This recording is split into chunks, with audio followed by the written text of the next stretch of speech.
Harka fuunee akkam jirtu hordoftoota keenya BBC Afaan Oromoo qophiiwwan wiixataa har'aaf qopheeffate qabatee dhiyaateera. Ani Galaanaa Balaayin. Qophii keenyaarraan waltajjii hariiroo Oromaaraa irratti yaada falmisiisaa obbo Addisuun dubbataniif dhiifama gaafatan. Inumaayyuu fakkeenya kontroversial ta'u akkasii keessatti ta'u akkasii kaasuun irra ture kaasuu koorrattis gara fuulduraatti irraa baratee nan sirreessa kan jedhu qaba. Deebii barreessaa Tasfaayee Gabraab. የኦሮሞና የአማራ ህዝብ ሰባ ኦሮሞፍ አማራ ግዱ ወልአብዴን ዮ ጅራቴ ራኮ የቡርቃ ዝሚታ ሚቲ ዮ ራኮን ጅራ ጀዳሜ ራኮ ሰናን ረት ፈወሶን ታነ ራኮ ሰና ቆራቹቱ ስሪታ ሀሪሮ ኦሮማራ ረት ጢንጠለ ዶክተር ዲማ ነጎ agarsiisa faashinii huccuu aadaa Oromoo sanbattan lamaan qophaa'anii fi dhimmoota biroos qabanneerra agadumaattiin waliin tura.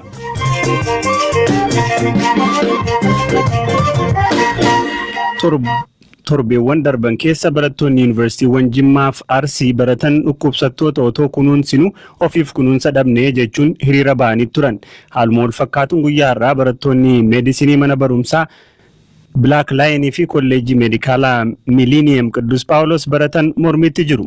Barattoota waggaa jaaffaa Qidduus Phaawulos kataan Raahel Tasfaayee fi Sifeessaa Dassaaleny mormii kana maaliif akka ba'an BBC'n dubbisee akkas jedhan. Hiriiraan itti baane sababisaa ijoollee barattoota meedikaalii Arsii fi Jimmaa irratti fi intarnoota irratti ga'ee balaaleffachuuf baane. Siistamiin jiru akka jeneraalitti baay'ee namatti hin tolu, baay'ee waanuma hakiimii ta'aa nama jechisiisu miti, baay'ee diskareejii nama godhanna. Ijoolleen yaada kana fudhatanii ba'an gaafa sanas. Inni erga isaan ba'an immoo gaa'onii adiiffatanii ba'anii hiriira nagaa ba'anii akka sana isaaniin reebuu isaaniitti immoo baay'ee nutti dhaga'ame. Naannoon isa balaaleffachuu keenya ibsuuf baanenna ganaa jalqabadha. Ganaa amma isaan nu dhaga'anii soolushinii wayii fidanitti ganaatti deemna jennee yaadna. Kan yuunivarsiitii tokko duwwaa miti gaaffiin kuni meedikaal istuudantoota kan hakiimota Itoophiyaa keessa jirru hundumaadha. Gaaffiin waliigalaasaa kan nuti dhaggeessaa turre sirna fayyaa akkaataan kenna tajaajila irraa amma jalaatti rakkina akka qabuu fi mootummaan haalota jiran rakkoo hundumaa akka dagatee kufaatii fayyaa sirna kenniinsa fayyaa kanarraa kan ka'e gaaffii hundaaf itti gaafatamaa nu godha koominitiiin keenya jechuun kun environmentii seefin taana keessa akka nu hojjennu nu godha. Kan biraan kaffaltii dabalatee fi akkaataan nuti humna keenya akkasumas yeroo keenya baay'ee kenname galata sana argachuun illee miidhamnu jira kana fagaafate. Ministeerri saayinsii fi dhaabbilee barnoota olaanoo dhimma kanarratti dhaabbilee barnoota olaanoo hunda keessatti boru mariin akka geggeeffamu beeksiseera.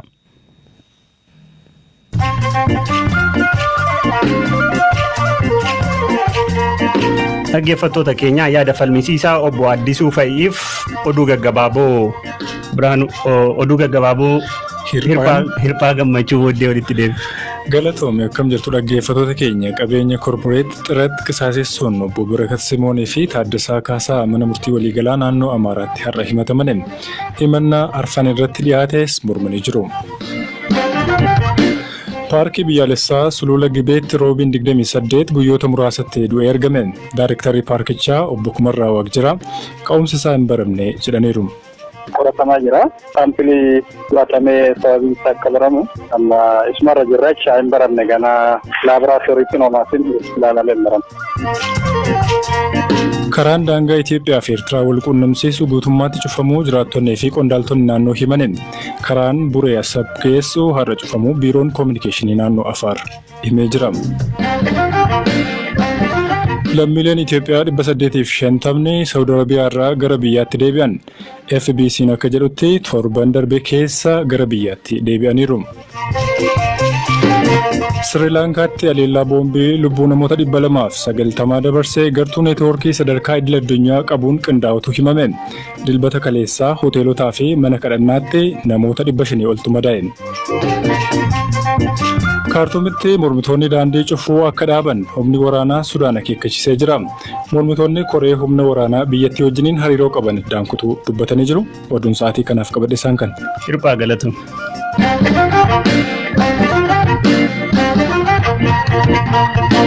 Guyyoota lamaan darban sirni hariiroo Oromoo fi Amaaraa jabeessuu kaayyeffate magaalaa Ambootti gaggeeffamee ture.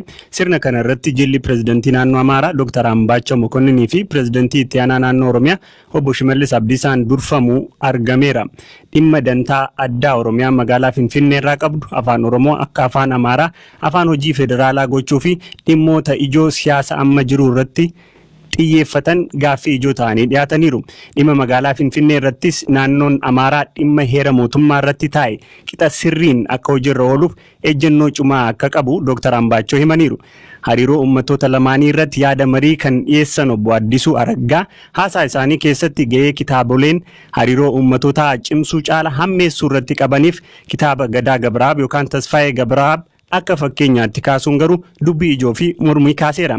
Kitaabni Yeburqaa Zimmitaa dhimma harma muraa aanolee irratti obbo Addisuun qeequu fi hooggantoota sirna adda bilisa baasaa uummata Tigraayin deeggaramaa ture yaada jedhu irratti barreessaan kitaabichaa Tasfaayee Gabraab kana jedhe. አቶ አዲሱ አረጋ ትላንትና አምቦ ላይ ተናገሩ የተባለውን እኔ ኦቦ አዲሱ አረጋ ዋንታ መጋላ አምቦት ጀደኒሩ ጀደመ ኦፊ ኮን ዳገኘ ገሩ ነሞነት መኒሩ ካናን ዱረ ጀቴ መቃኮ ጡሬሱ ፊ ቃሞሌን በርባደን ኬሱማ ወያኔን ኦዴፈኖ ተምሳሱዳ ዴቢሴ ከን ዱበቴ አንጋአን ሞቱማ ቶኮ ኦሶ ረጋ ሂንቀባቲን ከና ጀቹ ሳፍ ነንገዳ ኤጀንዶ ሞቱማቲ ጀዴ ገሩ ሂነመኑ kitaabni kun yoo maxxanfamu rakkoon guddaan kan nama mudate wayyaanee irraa amma dubbiin garagalee wayyaaneen kitaabni kun akka barraa'u ni barbaaddi ture yaanni jedhu namoota kitaabicha hin beekne irraa ta'uu qaba kan dhufe ወያኔ ይፈልግ ነበር የሚለው መጽሐፉን ያላነበቡ ሰዎች ሊሆኑ ይችላል የወያኔ አሽከር ሆነው tajaajiltoota wayyaanee ta'anii uummata Oromoo kan reebsaa jiran cunqursaa jiran warra OPDOdha kitaaba jedhu wayyaaneen ispoonsara ta'ee barreessisuu hin danda'u kitaabni kun erga barraa'ee boodas qabatamaan rakkootu narra ga'e sababuma kanaan biyyaa baqadde saba Oromoo fi Amaaraa gidduu wal dhabdeen yoo jiraate rakkoo Yeburqaa Zimmitaa miti yoo rakkoon jira jedhame rakkoo sanaan irratti fe'uu osoo hin taane rakkoo sana qorachuutu sirrii ta'a waliin dha'uun akkasii laga nama hinceessu kan jedhu deebiin koo ወንዝ አያሻግርም የሚል ነው የሚለው obbo Addisuun boodarra karaa miidiyaa hawaasummaa hojii keessatti dogoggora uumaniif dhiifama gaafataniiru. Seenaan aanolee soba jechuuf hin turre jechuun yaada isaanii Zalaalam Taaddaseetti himaniiru. kitaaba Yeburqaa Zimmitaa sana mooyyuu guutumaa guutuutti qabiyyee isaatu sobaa qabiyyee isaatu dogoggora guutumaa guutuutti waan hin raawwatamne barreesse karaa jedhu nuti hin taane seenaan akkaataan itti seeneffamu hariiroo uummataa bolummaa hariiroo waliin jireenya uummataa yaada keessa galchee sirraa'u qaba. Kitaaba Tasfaayee Gabraab qofatu hin taane kitaabileen seenaa barreeffaman illee irra deebi'anii ilaalamuu qabu. Barreeffamni sana keessatti waa'een seenaa loolee waa'een lola loolee waa'een dhiibbaan itni bittaa yeroo sana Oromoo irraan gahaa ture soba jechuu raabiti kan hin qabu. Kun seenaa addunyaan hundi ragaa ba'uufidha. Seenaa uummatni hundi ragaa ba'uufidha. Seera hundi keenya barannees hubannee keessa dabarreedha. Tarii waltajjichi guddaa waan tureef yeroo naa kennames gabaabaa waan ta'eef yeroo gahaa fudhadhee waan sana ditteelii isaa ibsee hubachiisee deemuu dadhabuu irratti inumaayyuu fakkeenya kontiroovershaal ta'u akkasii sensitiiv ta'u akkasii kaasuu narra ture kaasuu koo irrattis gara fuulduraatti irraa baradhee nan sirreessa kan jedhuun qaba. Walumaa galatti garuu uummanni Oromoo kan akka inni na hubatu yeroo hundumaa akkuma kaleessaa uummata koo tajaajiluuf yoo dogoggorellee qirmiiddaa dheekkamsa yookaan immoo gorsa uummanni koo naa kennu qajeelummaadhaan fudhadhee kan hin deemu ta'uusaa garuu immoo konteekstii guutuudhaan dubbiituun hubatiin fiixee tokko keessa harkisanii gara hin taanetti haalli geessuuf deemamaa jiramu kampeenii konteekstiin ala ta'e bananii karaa itti fufiinsa qabuunis namarratti dhiibbaa qaqqabsiisuudhaaf wanti deemamus fudhataman qabu ani sadarkaa kanatti ilaala dubbii kanaa jechuudha. Dhiifama gaafattee ture fuula feesbuukii keerratti kan barraa'ee jiru dogongoreera jechuu kedhamoo akkaataan ibsuu qabutti hin ibsine jechuu barbaaddeeti. Akkaataan ibsuu qabutti hin ibsine amma namni kun hundinatti mufatee namni kun hundina qeeqee ani hin dogoggorre an qulqulluu jechuu hin dandeessu. Kanaaf akkaataa namni itti na hubatee sadarkaa kanatti miira isaa sadarkaa kanatti muufii uume sanaaf dhiifama gaafachuun qaba. An nama dhuunfaa miti nama tajaajila uummataa amman ta'etti gochi hin raawwadhu adeemsi hin deemu tarkaanfiin tarkaanfadhu nama muufachiisuu danda'a. Garuu wanta sana kan hin raawwadhuu fi uummata koo saba koo tajaajilu muufachiisuu yaada keessa galchee miti kan jedhu of keessaa qabaachuu. Ofii hariiroodhuma uummattoota lamaanii kophaatti cimsuun biyyattiif hagam barbaachisaadha jedhee nama siyaasaa Dr. Diimaa Noggoo gaafadheera.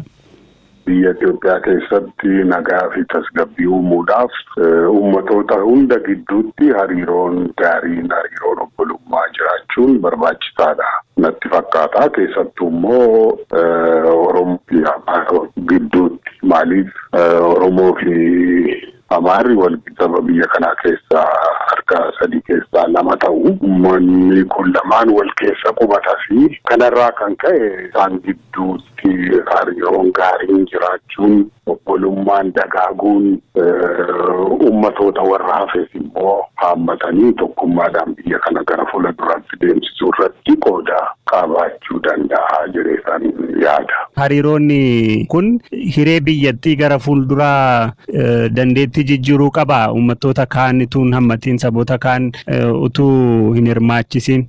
Gara tokkoon saboota kana lamaan gidduu hariiroon jiru yoo hamaa ta'e hunda irratti dhiibbaa qaba. Hunda miidhuu danda'a.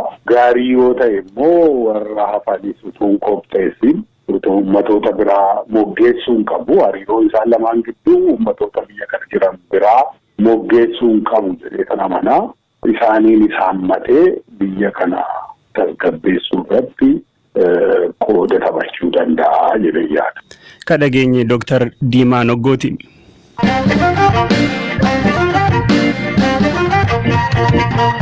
Qophii keenya dhumaatiin sanbattan lamaan darban magaalaa Finfinnee keessatti agarsiifni faashinii uffata aadaa Oromoo haala kanaan dura qophaa'ee hin beekneen qophaa'ee hirmaattota irraa dinqisiifannaa guddaa argateera.